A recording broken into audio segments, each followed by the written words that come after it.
Please subscribe and press notification bell. Share and comment what you like the most. Life is short and so is this book. Brief thoughts on making the most of your life. P.Atkins. Introduction. Life is short. You can, if you work hard and are lucky, get more of almost anything, but you can't get more time. Time only goes one way. The average American has a lifespan of less than 30,000 days. So how you choose to live matters. That's the topic of this book. I don't pretend to have all the answers. I'm still learning every day, and many of the good ideas here I've picked up from other people either directly or by reading. But this is what's worked for me. Like life, this book is short. Many books I read could communicate their ideas in fewer pages.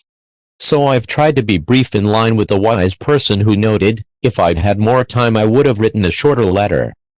I don't think brevity implies lack of content. The concepts here have improved the quality of my life, and I hope they're useful to you as well. Using these concepts, I have created a life I love. My job doesn't feel like work. I love and respect the people with whom I spend time. And I'm also passionate about my life outside work. I've learned how to create a balance that makes me happy between work and other interests, including my family, friends and exercise. Sadly, I think that's rare. And yet, while I know I'm lucky, most people can work towards those goals in their own lives. My interest in making the most of my life began when I was just starting college, but when I was in my mid-30s a boss I admired died of cancer. He was young. He had a great wife, he had 3 young children, he had a fantastic career, he had everything in life. He just didn't have enough time. So, while I'd often thought about how to get the most out of life, the death of someone so young and vital increased my sense of urgency to act on it. One of the things I've always wanted to do was to work for myself. As a result, I left an exciting job at Microsoft in 2001 amidst the internet bust to found the investing firm I now run. It was hard to do, both financially and emotionally. When I left Microsoft, many people, friends, family, and even some of the press, thought I was deluding myself to start a fund focused on internet-related companies during a market crash. A press quote from the time said, "Call him a little crazy. Call him a little nuts." I'd never seen that type of coverage before. And, in a sense, the press was right, the business wasn't easy to start. Fortunately, from a vantage point of 10 years down the road, it's worked out quite well. A key part of my job is reading and thinking about a broad variety of topics. So writing this book was relatively easy. It's even easier to read.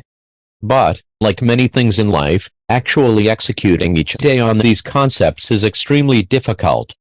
With thanks to Thomas Edison, life is 1% inspiration and 99% perspiration. Even so, I hope you have fun perspiring. P.Atkins. Seattle, WA. December, 2010. Contents. 1. Create space. 2. Try not to worry. 3. Don't do really dumb things. 4. Build character and make friends. 5. Care for yourself and others. 6. Laugh. 7. Do what you love. 8. Embrace change. 9. Learn from experience. 10. Have dreams and work towards them. 11. Epilogue. 12. Afterward, the world beyond us. 13. Acknowledgements. Create space. Life moves pretty fast. If you don't stop to look around once in a while you could miss it. From the movie, Ferris Bueller's Day Off. We all approach life in different ways. Some ways allow more time to think, to be creative, to do what's important, and to spend time with friends. I'll give you an example. A friend of mine used to be the CEO of a well-known internet company. He once told me he found it funny that the busiest people on his team were always the people to whom he could give more work, while the ones who accomplished less had little time for anything, often including their existing responsibilities. I've found this is an important observation. It's often the most successful people I know who are most efficient with their time and who always seem to have time to think and to do more. The trick is people who are most productive tend to say no to things that are unimportant to them and focus on what they believe matters. When you think about it, how could it be any other way?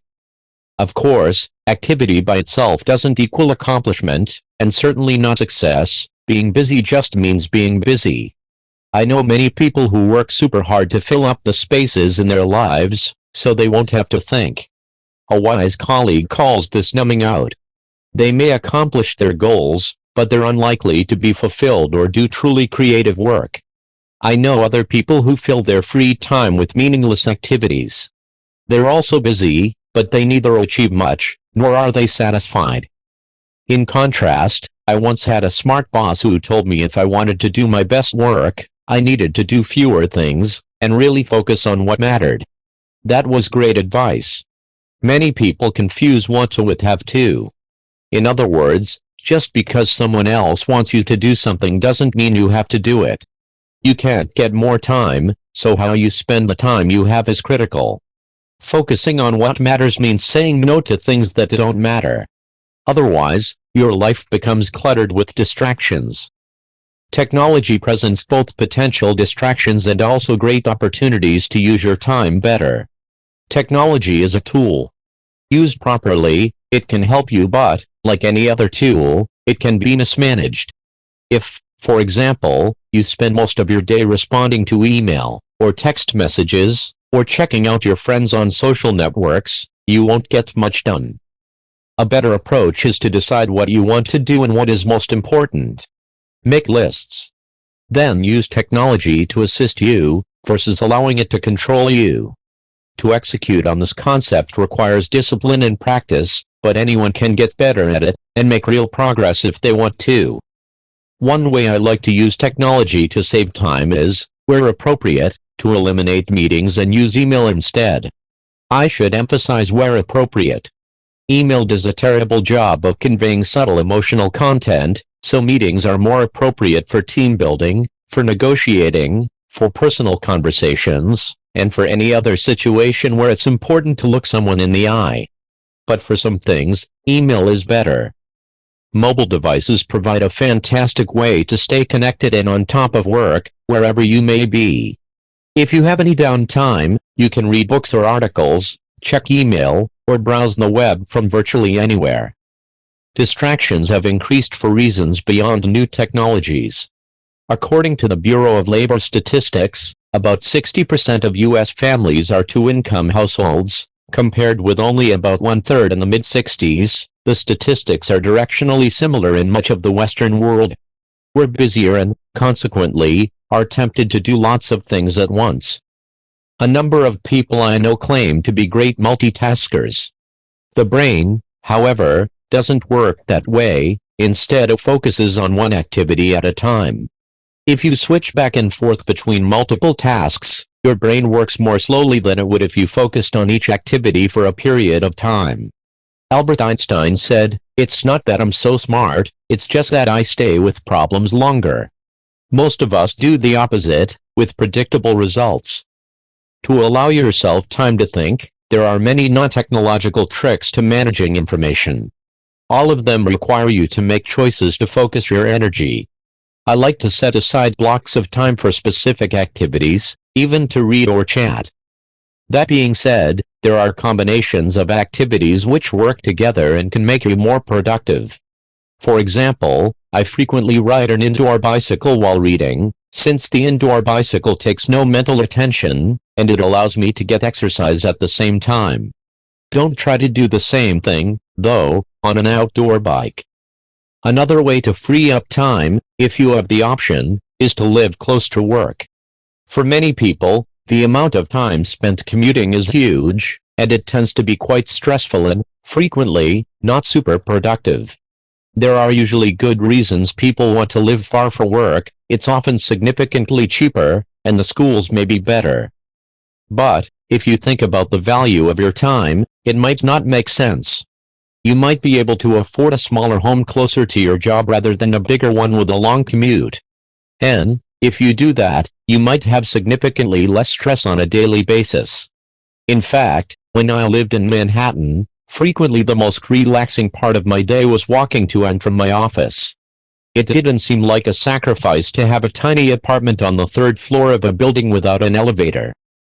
The ultimate reduction in commuting time is working from home, something that is becoming increasingly possible for many people, given the evolution of technology and the desire of companies to get the most out of their employees while limiting real estate costs.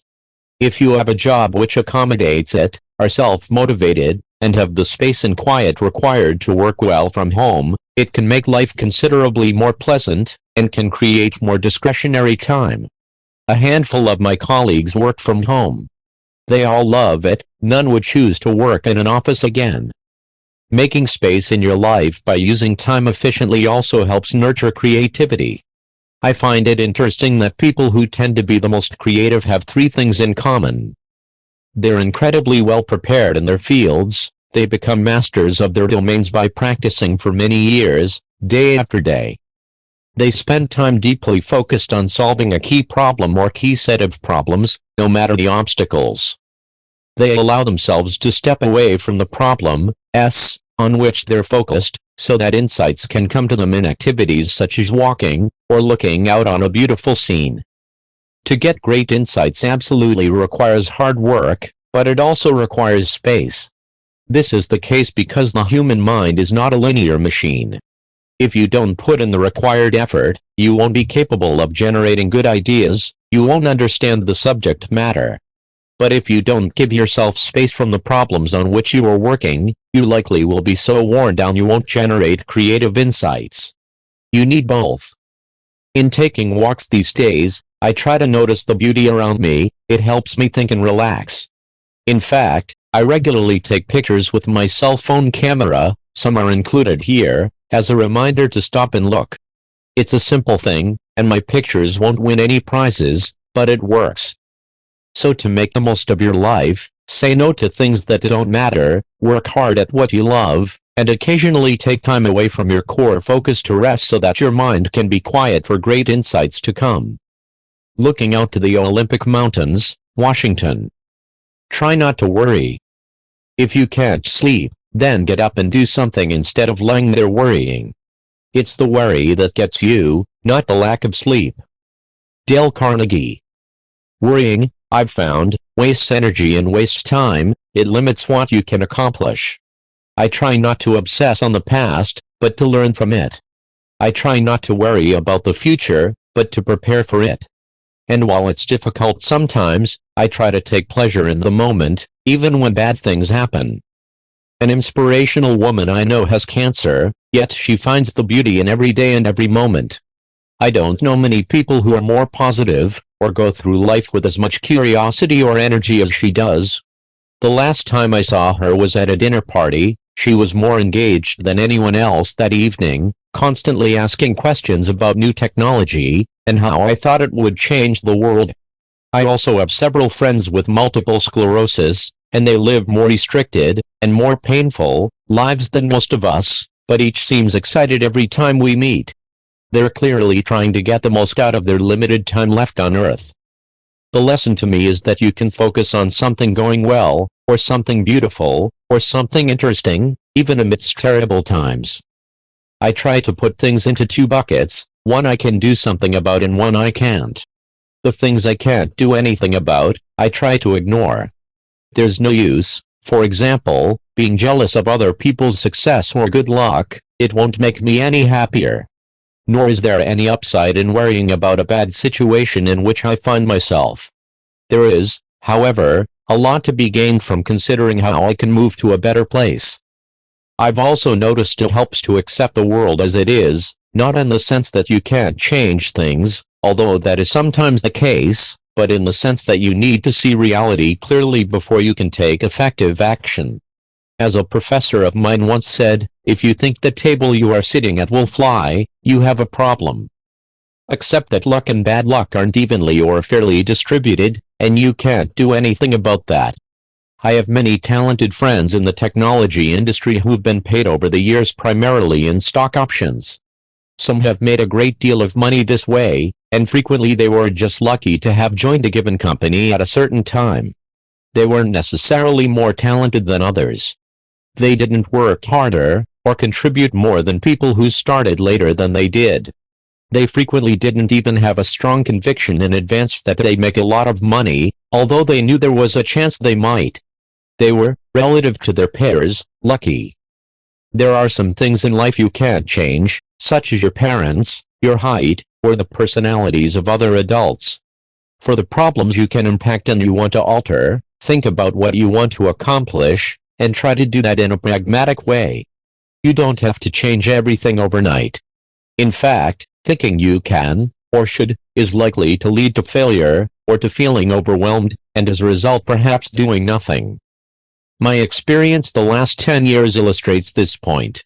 If I'd tried to build my investing business to scale in a short time frame, or worried when stock prices declined, I would have failed. I started investing immediately before September 11th. While prices of internet stocks then were low relative to their business value, prices dropped significantly for another year and a half during the internet bust before recovering to sensible levels. I had no idea that would happen. It didn't feel pleasant. My family lost faith in me, and most of my friends thought I was a bit nuts to even invest in the sector.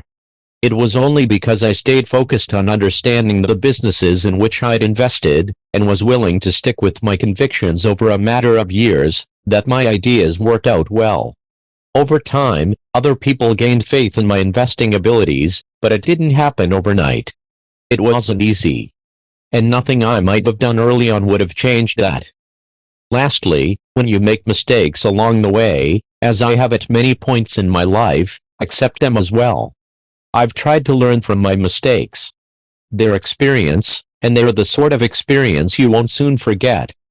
As Winston Churchill said, success is not final, failure is not fatal, it is the courage to continue that counts. Sunset from the air, somewhere over Western Canada. Don't do really dumb things. All I want to know is where I'm going to die, so I'll never go there. Charlie Munger. You can't follow Charlie Munger's advice literally. But, as a wise colleague of mine says, sometimes the most important thing to do is to not do anything really dumb. I've found this type of inactivity is undervalued in our culture. Many investors overlook avoiding dumb mistakes. Warren Buffett suggests people approach investing the same way Ted Williams looked at batting, only swing at the pitches in the center of your strike zone. Since there are no called strikes in investing, you should let the others go by. This sounds easy to do, and you'd think most investors would behave this way, but they don't. When many people buy stocks, they tend to think more about the potential upside than what they might lose if things don't go well. By pivoting that thinking and avoiding really dumb ideas, in investing, in business, and in life, you'll approach problems from a wholly different perspective. I've used this same mental model to try to avoid too much debt, drinking too much, staying away from people who are bad influences, eating poorly, and not exercising. I should probably make the distinction here between really dumb things and routine mistakes made in the course of your life. The latter, as I've noted, are certainly painful, but inescapable and useful learning. What do I mean, then, by really dumb things? There are two classes: unrecoverable errors and denial. Unrecoverable errors can screw up your future, like committing a crime and going to prison, or limiting your options by not trying to get the best education available, or making decisions which likely will lead to major health problems or financial destruction.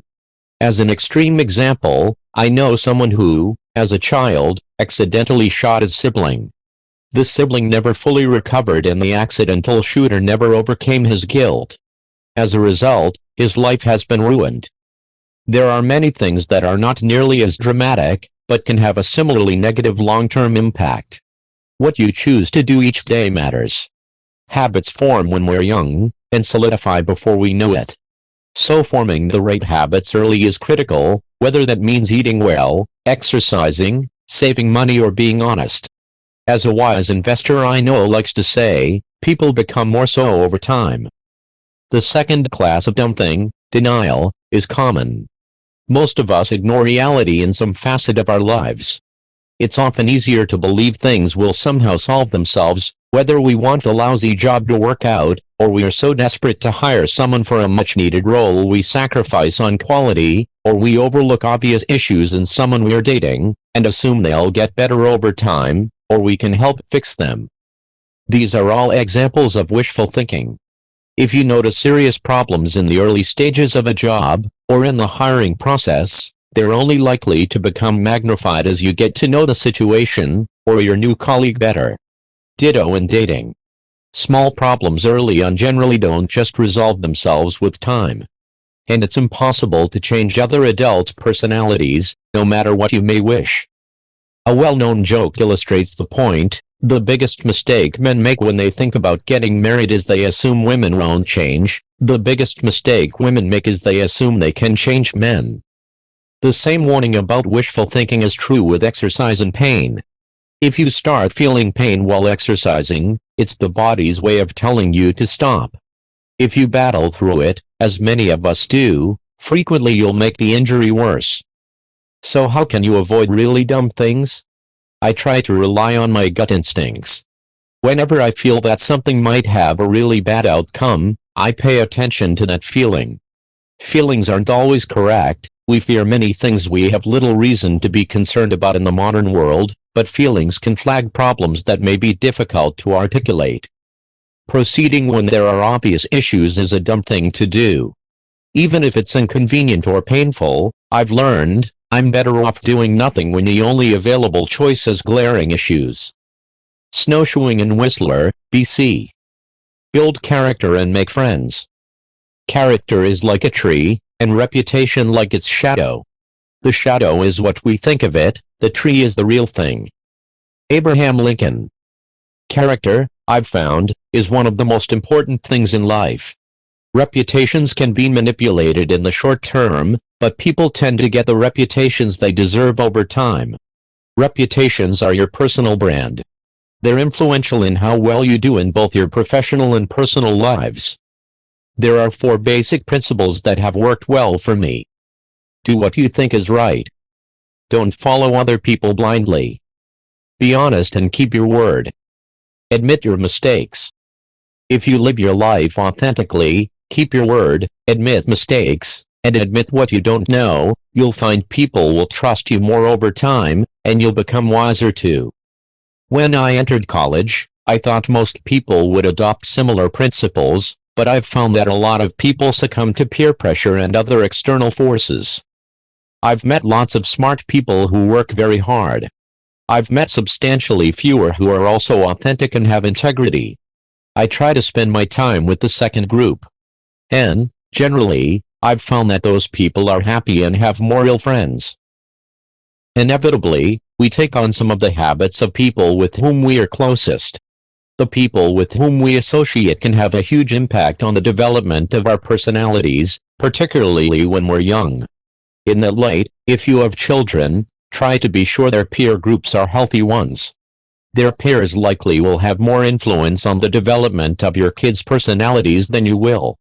If that sounds absurd, look at how immigrants' kids develop in a non-immigrant community. They nearly always seem to speak, act and have the values of their peers, and not their immigrant parents. My son, for instance, has a friend whose parents recently emigrated from Japan and moved to Canada. My son's friend doesn't like Japanese food. His favorite things to eat include steak and hamburger, and he acts and speaks much more like his classmates and friends than he does his Japanese parents. In your own life, think about the values and habits you want to have, and then ensure you choose your friends, colleagues, mentors and bosses carefully. My friends and mentors have made a huge difference in my life, both professionally and personally. For example, I was able to succeed as an investor in the early years because a super smart mentor was willing to share his knowledge with me and encouraged me to have faith in my convictions. I'm eternally grateful. Similarly, in my personal life, when I spend time with people I respect, like, and care about, I usually feel great.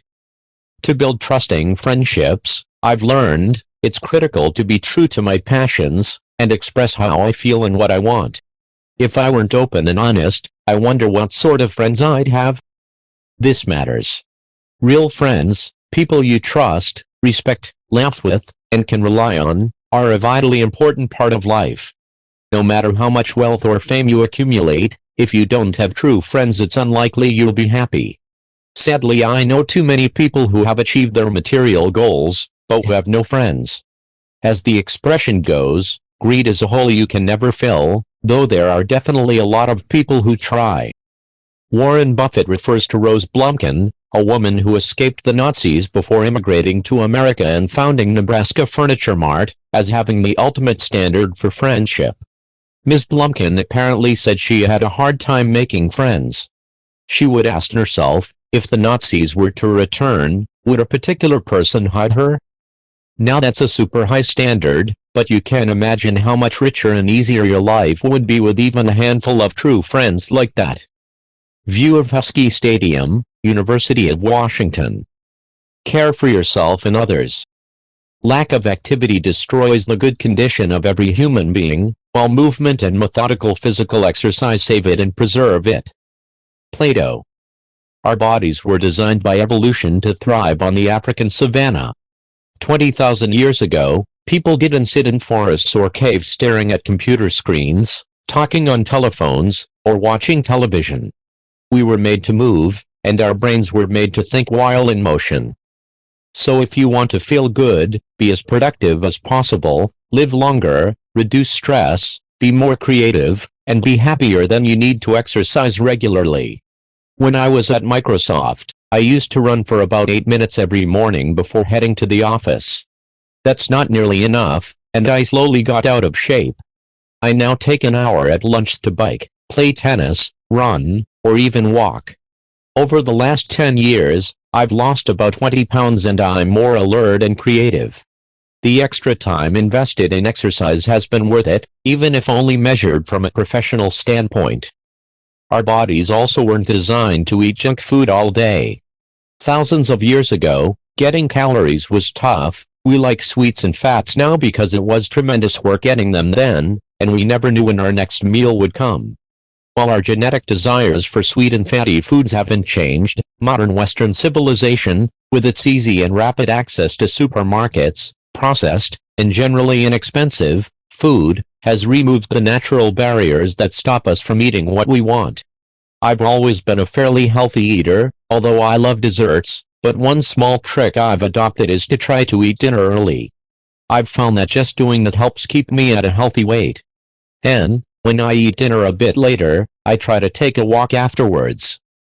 I recognize that's uncommon. The result of less exercise and more food is not pleasant. As a society, we're getting fat. We're creating many health issues and costs, which we'll have to deal with down the road. Another critical element of taking care of yourself is getting a good amount of sleep on a regular basis. I try to organize my schedule to ensure I sleep well, since I've learned I perform best when I'm well rested.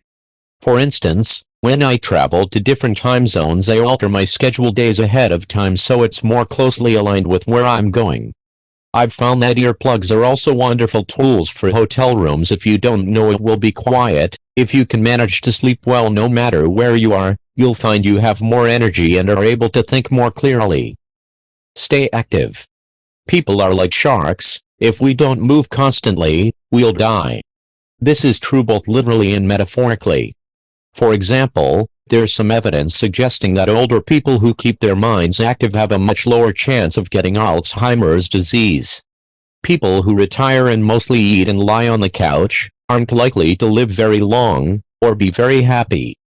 Taking care of yourself extends beyond your body to your mental health. Many people don't feel good about themselves psychologically.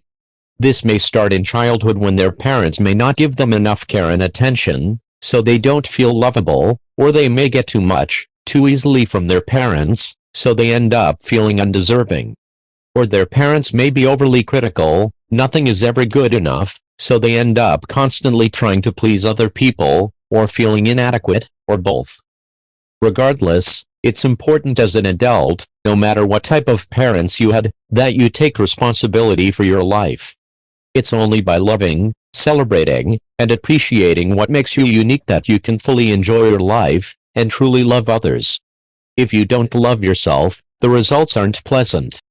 For instance, a number of people I know spend money in unhealthy ways, sometimes running up large amounts of debt by buying things they believe will make them feel better. Sadly, but predictably, it doesn't work.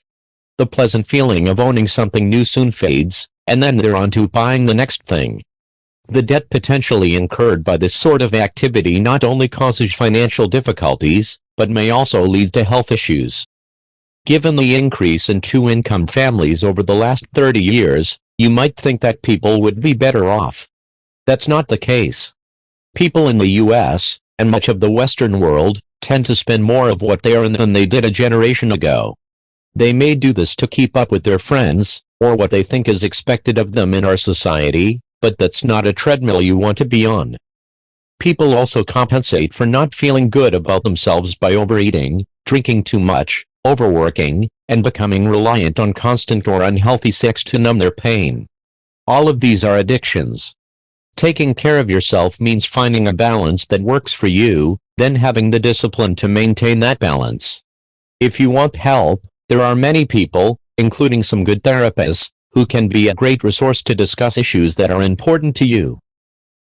Grief can take care of itself, but to get the full value of a joy, you must have somebody to divide it with. Mark Twain. There are innumerable, serious problems in the world, and there are huge numbers of people who'd love your help. You've doubtless heard that message many times before, particularly around the holidays. But if you need motivation to help others, I can tell you from personal experience, you'll directly benefit. Few things make you feel better about yourself.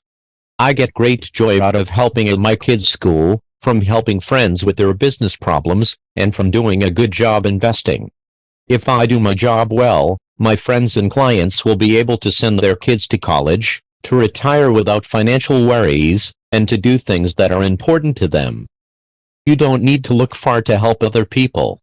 For example, taking the interests of children seriously, encouraging and supporting them, as well as setting high standards, can make a big difference in their lives. Almost anyone can be a father or a mother, but being a good parent takes hard work, focus, and a great deal of caring. Despite the obvious sacrifices of time and resources, I've found being a parent has been the most satisfying and enriching experience I've ever had.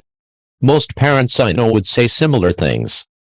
There are many ways to make a difference in the world. You can help your extended family, help friends, help your community, or help people you don't even know.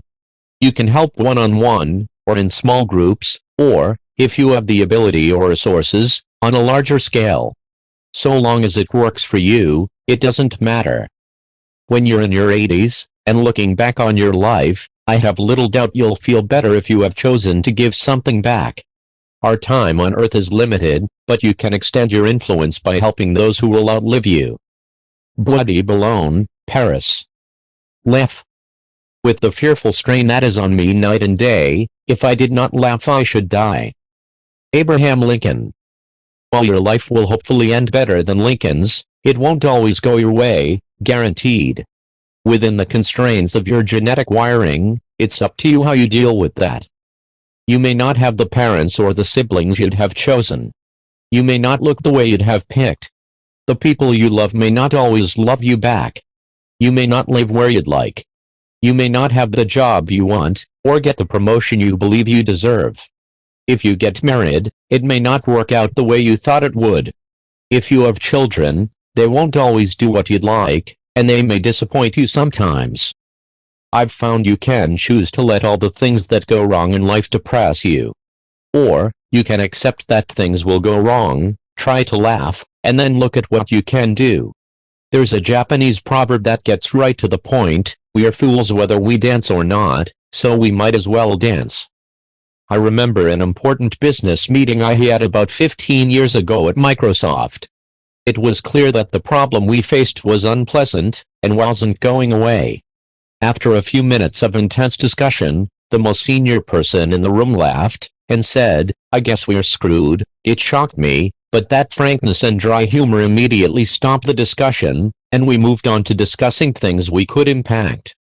A sense of humor is also useful when you make mistakes.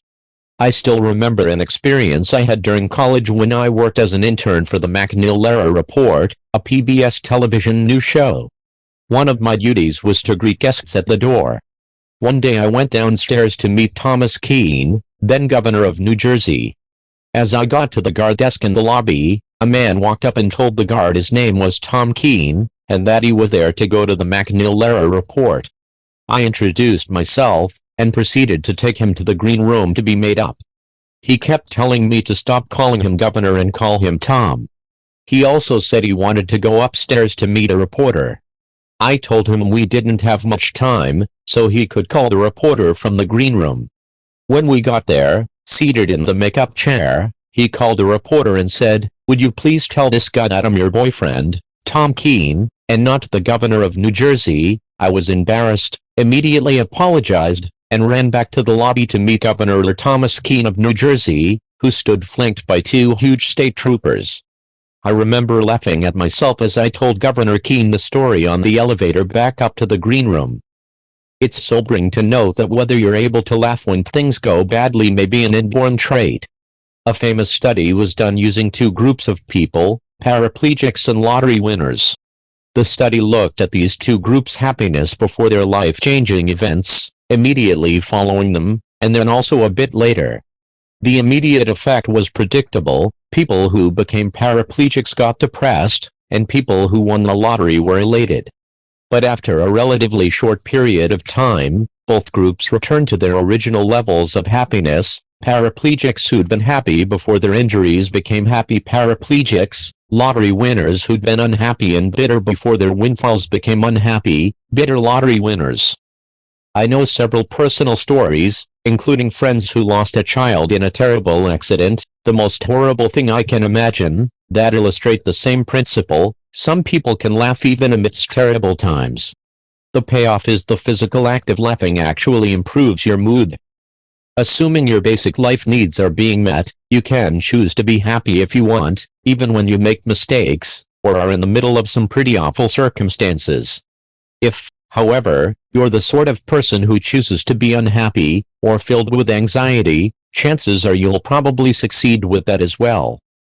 In thinking about this, I keep Mark Twain in mind. The fear of death follows from the fear of life.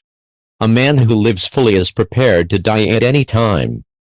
Sunset at the edge of the Glass Mountain Range, West Texas. Do what you love. There are but three events in a man's life: birth, life and death. He is not conscious of being born, he dies in pain, and he forgets to live. Jean de la Bruyere. How many movies have you seen where the hero or heroine quits a job they hate to pursue their life dreams? These movies wouldn't be made, and they wouldn't resonate with so many people, if they didn't contain an important desire that most people deny themselves. A lot of apparently successful people believe they should delay enjoying life until later. First they work incredibly hard to get into the right schools, then they work even harder to get a coveted job, and then they work harder still for years to get to a certain position, or make a certain amount of money. The net of this whole adventure is that frequently it's not until late in life, when a person's health may be going, and a lot of their life is behind them, that they stop to think about what they want. And, by then, there may not be much they can do about it. They can't recover the time. And many people don't even stop to think. Oliver Wendell Holmes noted, "Many people die with their music still in them." Why is this so? Too often it is because they are always getting ready to live. Before they know it, time runs out. When I was growing up, someone told me to live as if I was going to die in 10 years and had no immediate financial needs. That's great advice. If you can do that, you'll be happier and more successful. To figure out what you want to do, you need to know yourself. If you lie to yourself about who you are, or hide your identity from others, it will inevitably create stress, and it's unlikely you'll be either productive or happy. Part of knowing yourself means acknowledging what you genuinely want. If you focus on what other people expect of you, you may impress your friends, family and colleagues, but it's unlikely you'll be satisfied with yourself over the long term. You need to understand your values and your priorities. For example, some people value income more than others, while other people place greater importance on the sense of meaning they find in a job. Although what makes you passionate generally doesn't change over time, What you want to do sometimes does. When I was young, I didn't know what I wanted to do. I always liked to read, but not necessarily the books that were assigned by my teachers. When I was about 18, I decided I wanted to be a journalist. I always loved learning, and I thought being a journalist would be a great way to stay informed about the world.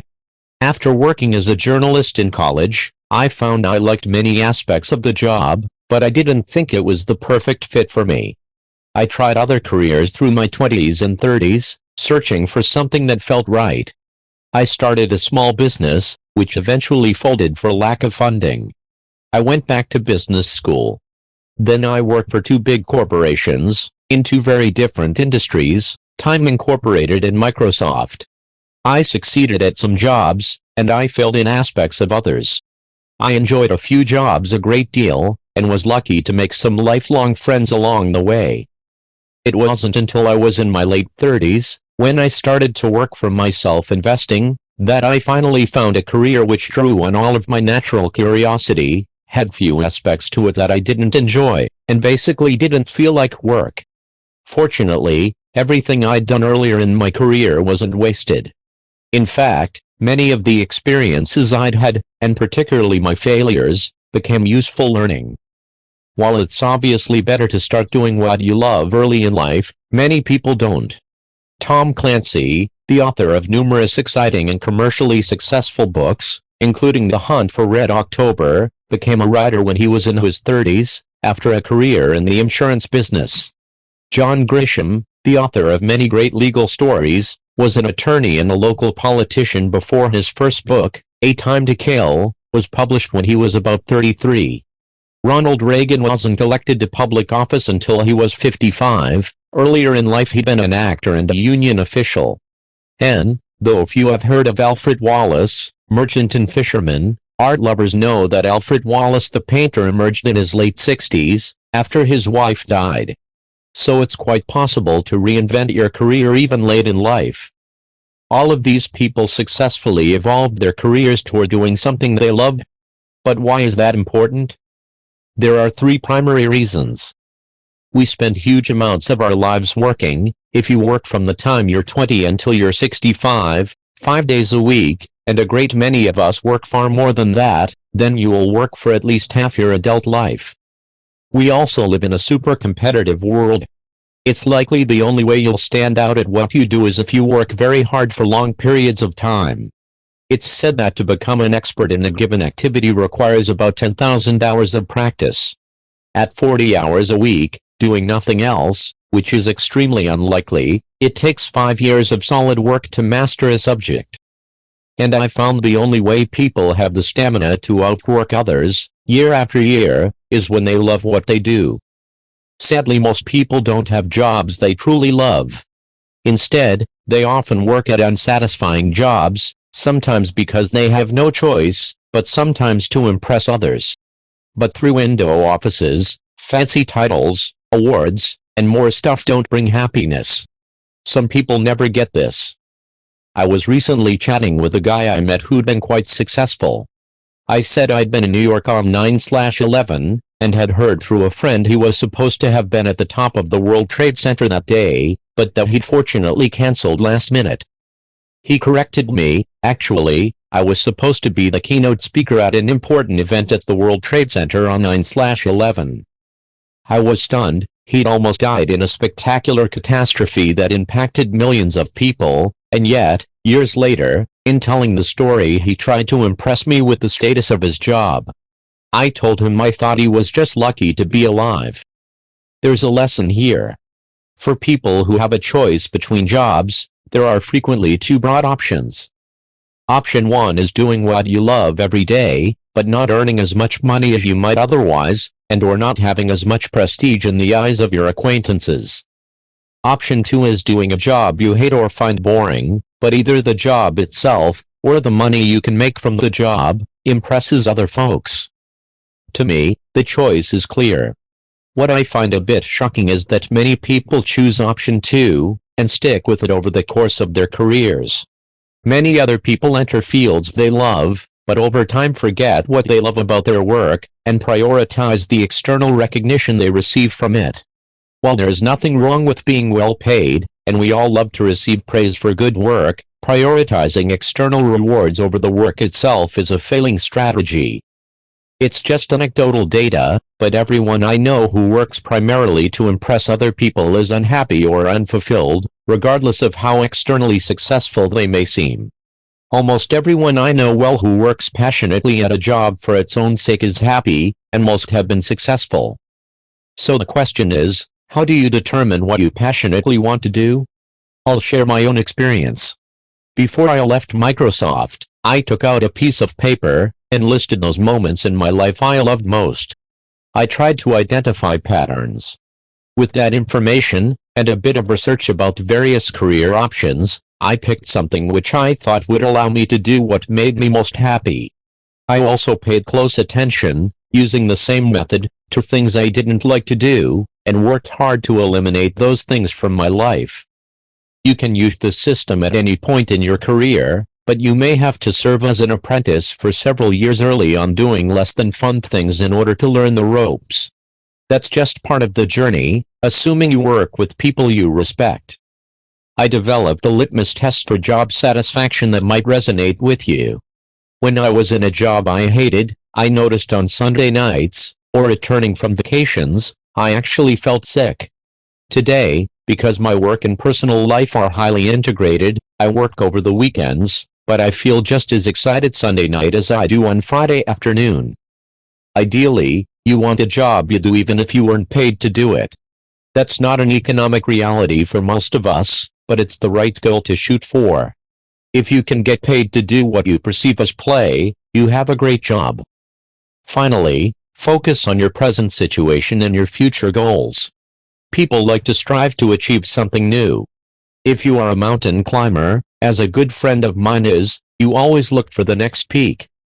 Those who live in the past tend to be unhappy.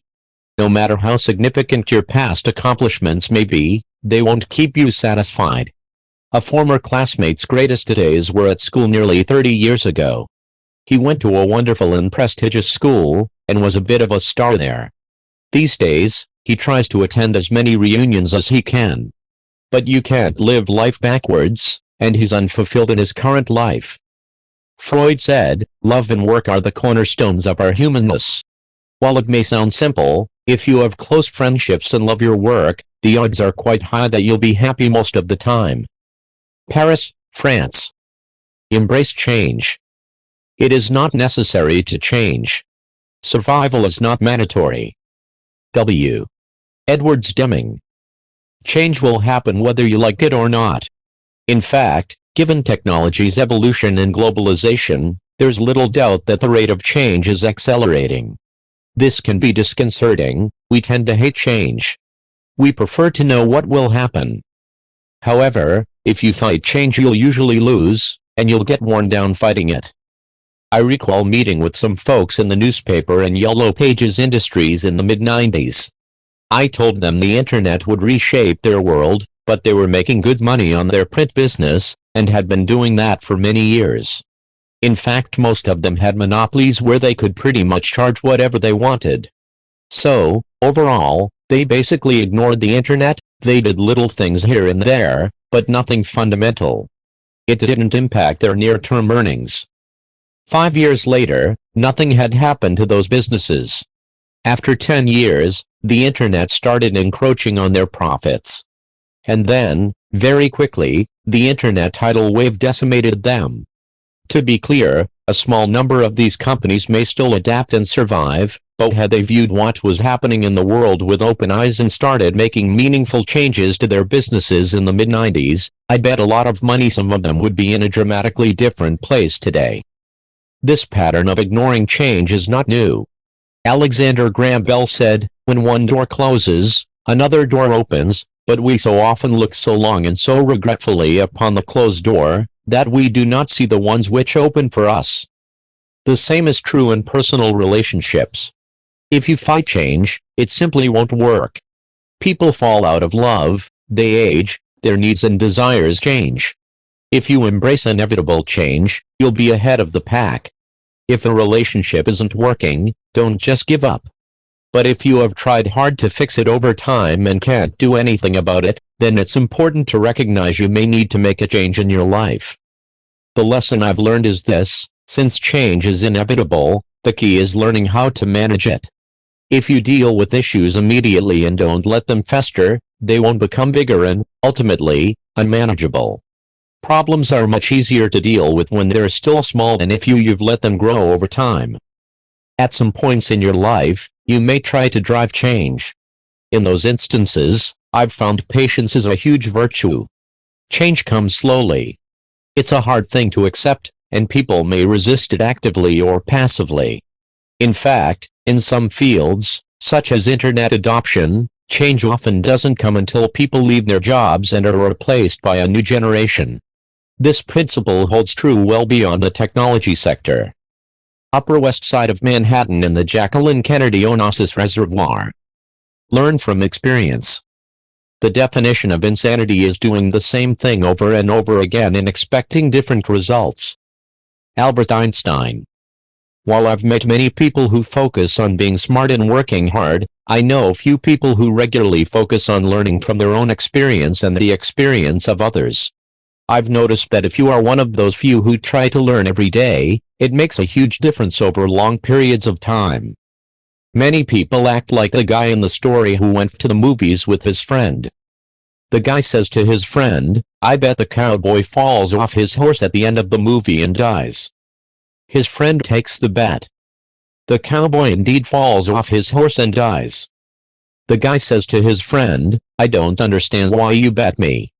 We saw the movie last week." The friend says, "Well, I didn't think he'd be dumb enough to do it again." It's a funny story, and it seems ridiculous. And yet, I've seen many people over the years do essentially the same thing. They ignore clear lessons from their experience or the experience of others. If you want to learn from experience, I've found the following useful.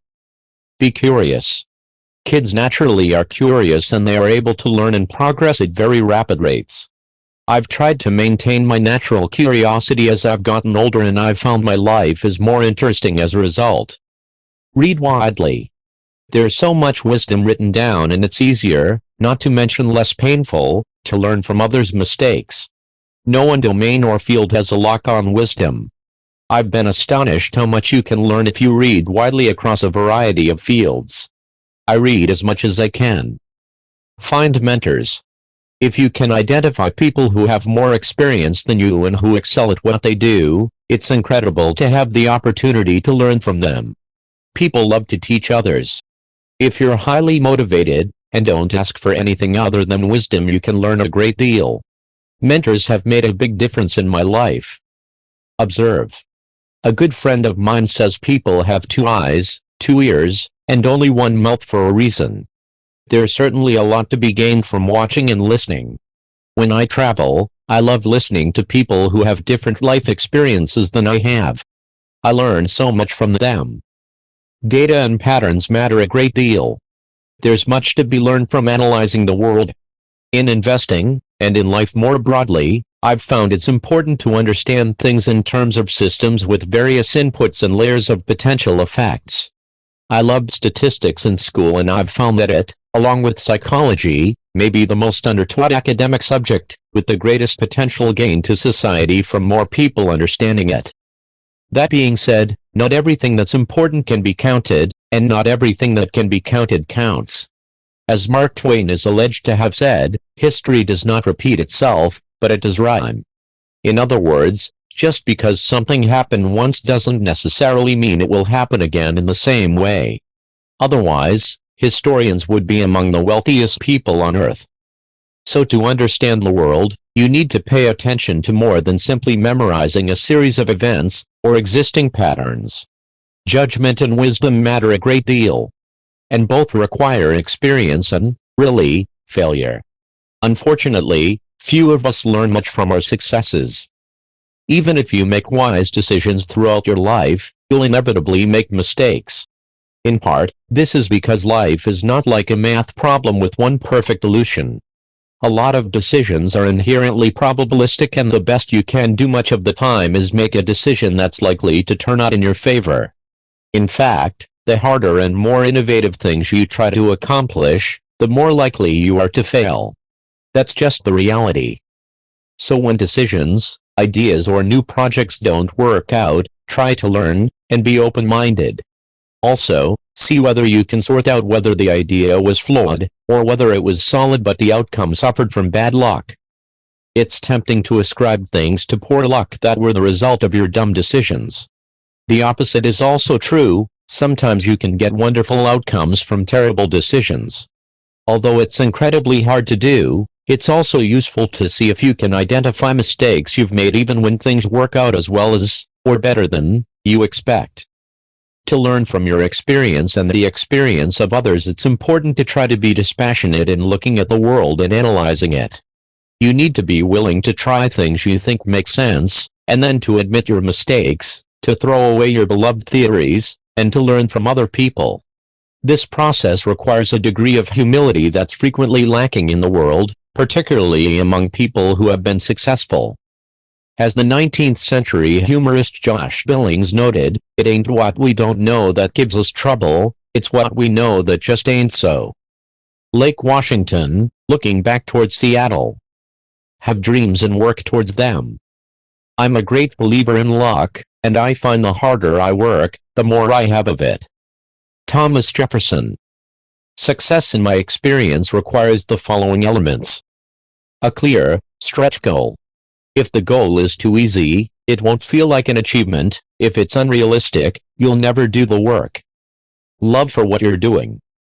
Very hard work, often over a long period of time. A sense of realism about the world, and your own limitations. As we used to say at Microsoft, you can't boil the ocean. Nor can you make people come back from the dead.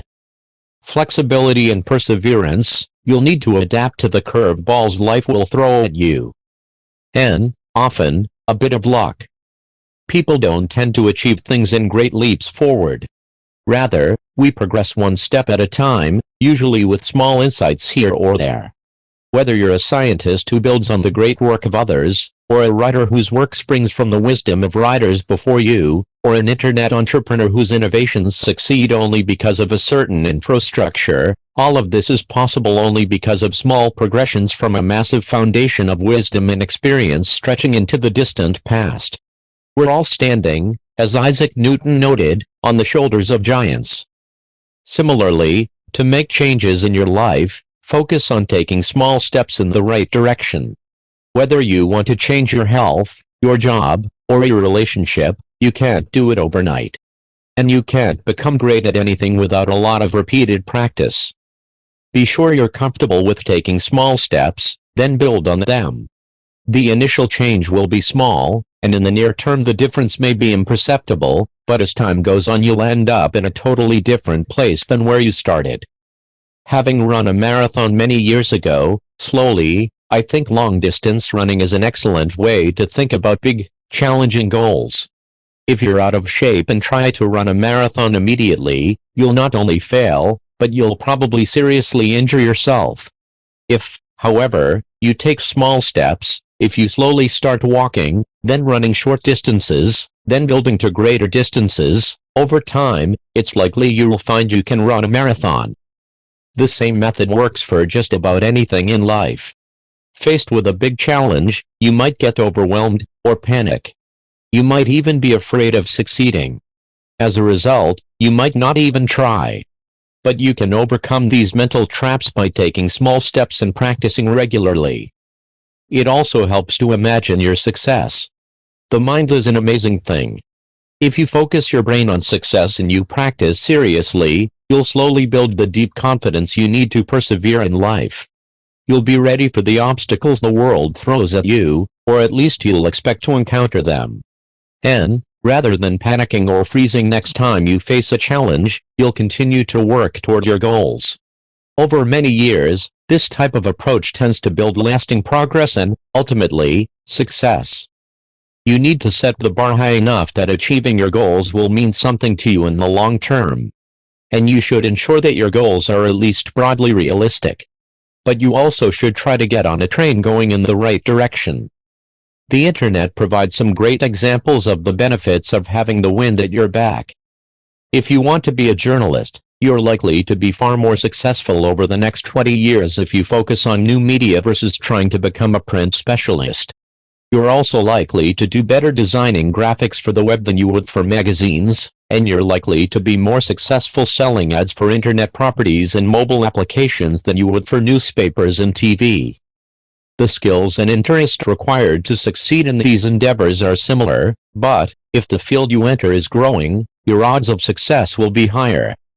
I know people who have chosen both paths. Even the most talented and hardworking folks I've observed are constrained by shrinking fields. So while you should pick something you love first, why not try to do that in an environment that will help you succeed? Simple things can cause complicated outcomes, both good and bad. Persistent curiosity, combined with sustained focus on reasonable goals, will change your life over time. If you love what you do and work very hard, persevere, and take small steps, you likely will be in a dramatically different place 10 years from now. The same is true in your personal life. Picking the right partner, someone you respect, and with whom you can communicate, laugh and collaborate well, can make a huge difference in the quality of your life. However, like a career, long-term relationship success requires perseverance and flexibility. People live happily ever after only in the movies. No matter what your individual goals, hopes and dreams are, I hope you start immediately on your journey and keep going. Life is short. As Benjamin Franklin wrote, you may delay, but time will not. Whidbey Island, W.A. Epilogue, if this book were even shorter, here's what it might say. Everything should be made as simple as possible, but not simpler. Albert Einstein. There are certain themes that run throughout the book. It may be useful for some readers to discuss them here. Know yourself. To be happy, you need to pay attention to who you are, what you want, and how you feel, versus staying busy just doing stuff, or doing what other people want or expect you to do. This requires both self-awareness and introspection. If you pay attention to how you feel, what you like and what you want, as well as what makes you feel sad, angry, fearful and confused, the world is likely to look quite different.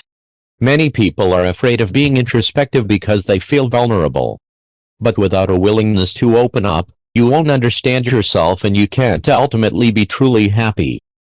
Act on that knowledge. Simply understanding how you feel and what you want is vital, but insufficient. Progress depends on action. If your goal is to help other people, but you never do anything about it, you'll be unsatisfied. The same is true if you want to start a business, write a book, invent some new device, learn to play an instrument, get better at a sport, or be a good parent. Remember, take small steps. They work. Big steps often don't. Over time, small steps add up, and you end up in a different place. Observe. It's incredibly hard to have a dispassionate view of the world, even if you try your hardest. Humans are emotional animals, and we all come at the world with our own point of view based on our experience.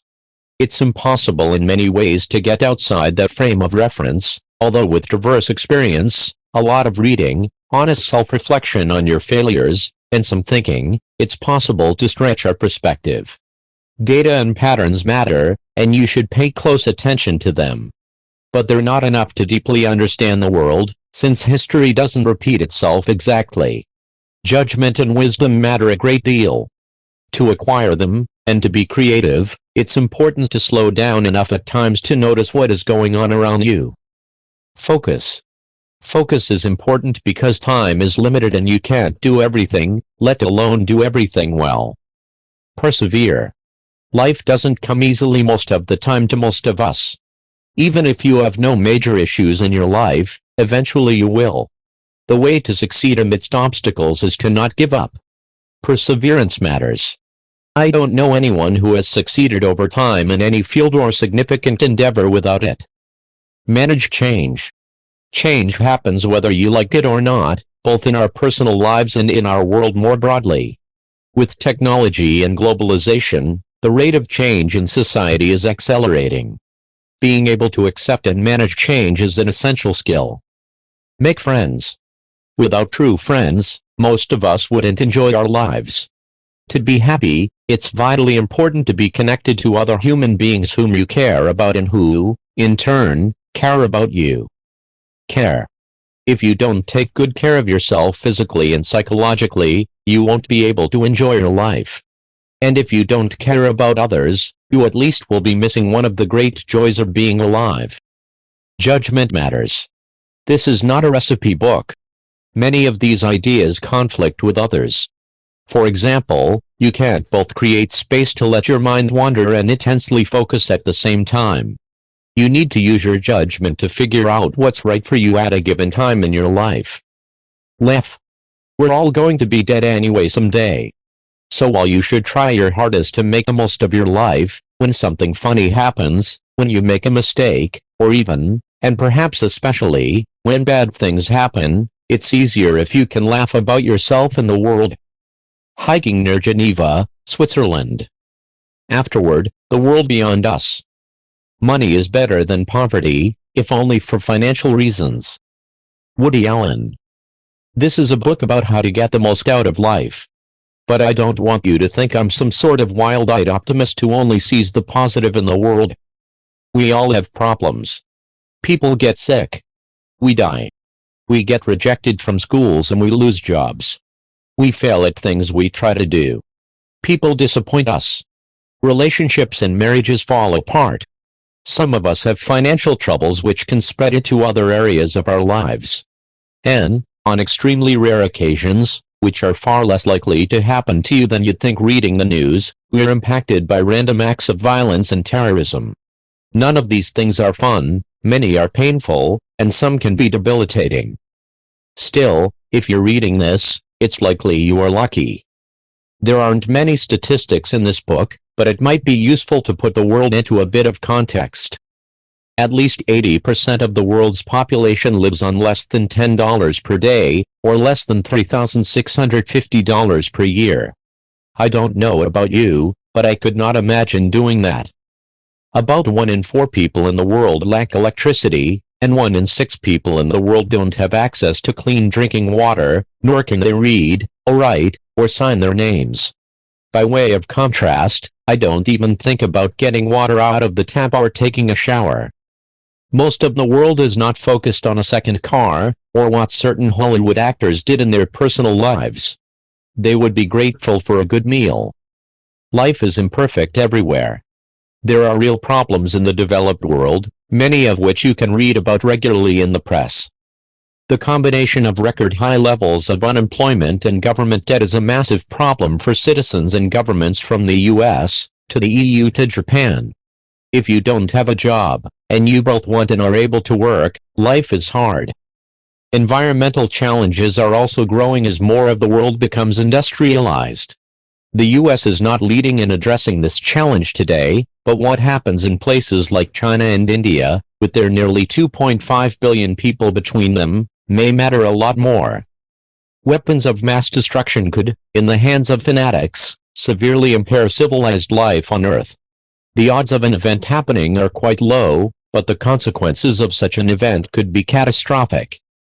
Education is another field that requires focus, as many people in our societies aren't getting access to the sort of educational opportunities that will allow them to compete in the world today, let alone the world in which our children will live in 20 years.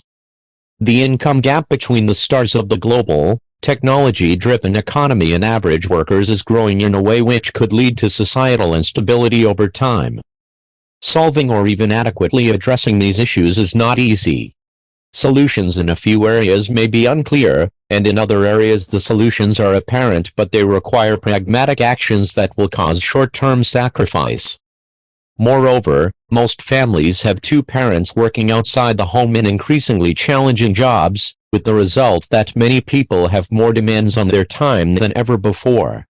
And of course many households have single-parent families and they, too, have increased pressures. That being said, we in the developed world live dramatically better than even kings did hundreds of years ago. Technology and innovation are rapidly reshaping life in many ways. Both forces have made the world a more competitive place. In many fields today, the competition for your job is not simply coming from down the block or across the country, but from around the world or from automation. Few areas of the global economy will be sheltered from these forces, and in fact it's likely that the pace of change will only accelerate in our lifetimes.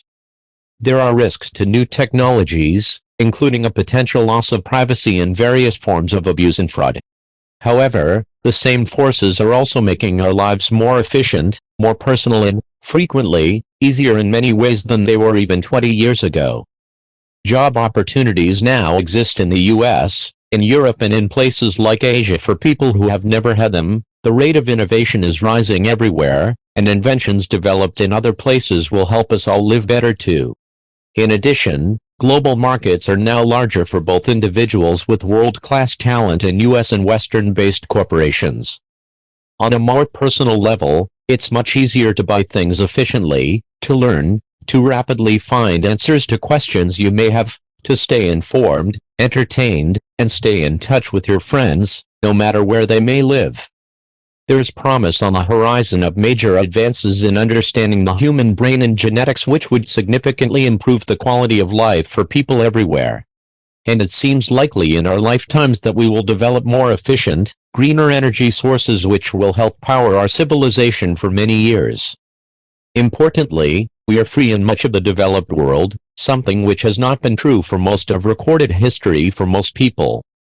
While our lives are challenging and our world has many issues, some of which are quite serious, problems aren't new to our times, and there are also many great opportunities. Absent humans blowing each other up or some sort of biological catastrophe, life is likely to be much better for our children than it was for us. Acknowledgements. Many of my teachers, bosses, colleagues and friends have taught me so much and encouraged me along the way.